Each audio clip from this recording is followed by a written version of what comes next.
What is going on, guys? Today we're going to be installing this on the RB240, but before we do that, let's roll that intro.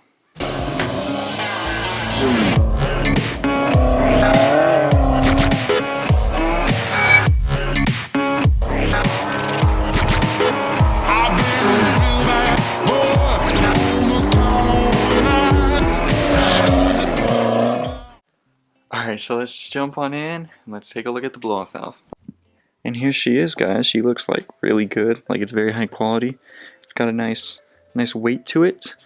If you saw the last video, then you'll know that we went over this a little bit. If you haven't checked that out, definitely check that out. I'll give you an update on what's going on with the RB, why we can't start it. But today we're just going to get the blow-off valve on because I finally got some snap ring pliers, so it'll make life so much easier.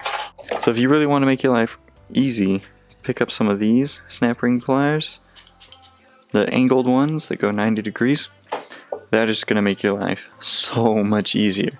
It'll literally take seconds to get on that flange. So before you put the blow-off valve on, you want to put the gasket in the flange.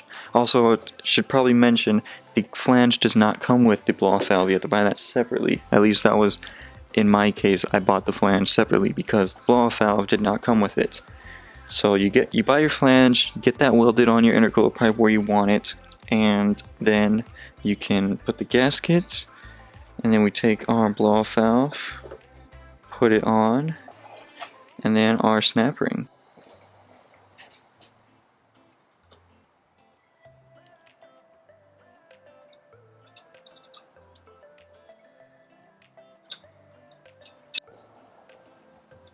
And look, you can see it.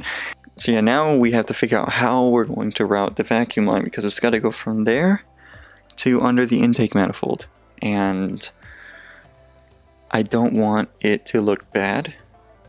So we're going to have to most likely route behind the motor into there. That'll be the cleanest way to do it. So it also came with this guy here. It's a filter. Now it's saying to put it the side here that's got the step in it.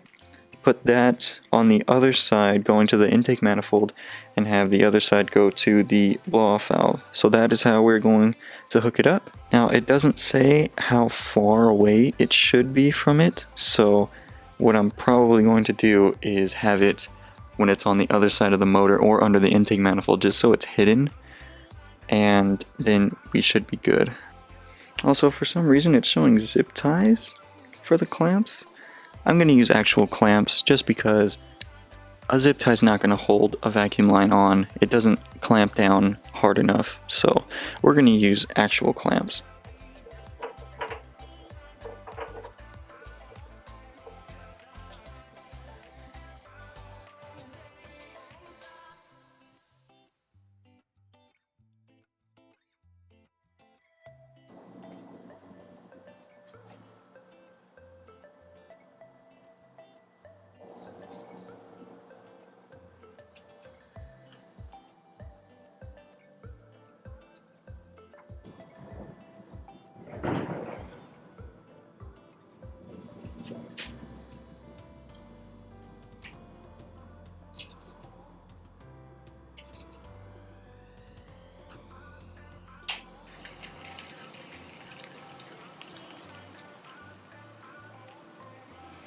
And just like that, our blow-off valve is completely installed. So now let's roll some B-roll.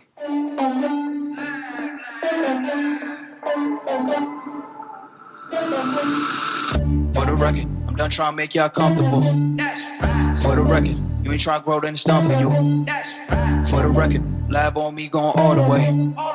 For the record, ain't trying to link, no time to waste. For the record, for the record.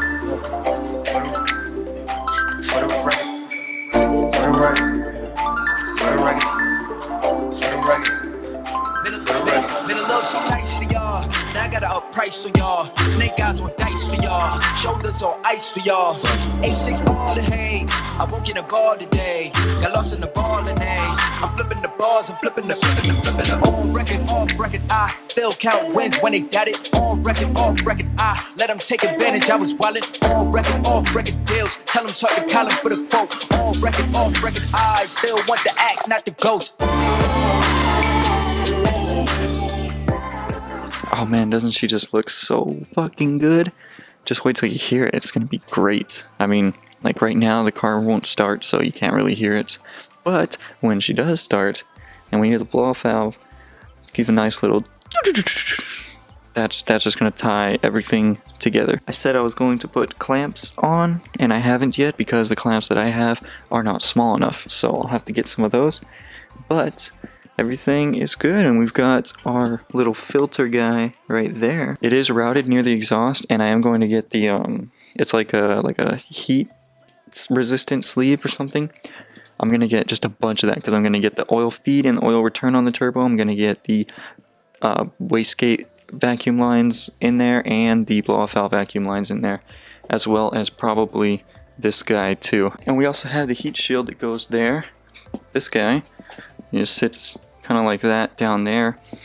The wideband is in the way, so I'm going to wait until I get like a legitimate exhaust made for this before we install this guy. Plus, someone decided to Bondo the holes to make the engine bay look better without thinking that, oh, this uses the holes that are there. But that's not too important right now. We got other things that we got to worry about. If you watched the last video, again, if you didn't, definitely check it out. But you'll know that I believe our cam angle sensor is bad. I think there's something wrong with it. I won't get into too much detail right now, but that's what I'm thinking. So I'm actually going to borrow a cam angle sensor from someone, and if it works with that, then we know that it was the cam angle sensor. If it doesn't work with that and we get the same readings that we got with this one, then the cam angle sensor is fine. It's something with the wiring in the harness or something in the settings on the ECU. Once we try the new CAS, I'll talk to Martin, my tuner, and see what he thinks. If it fixes it, great. If it doesn't, this is just going to become more and more of a headache. But we'll get her going.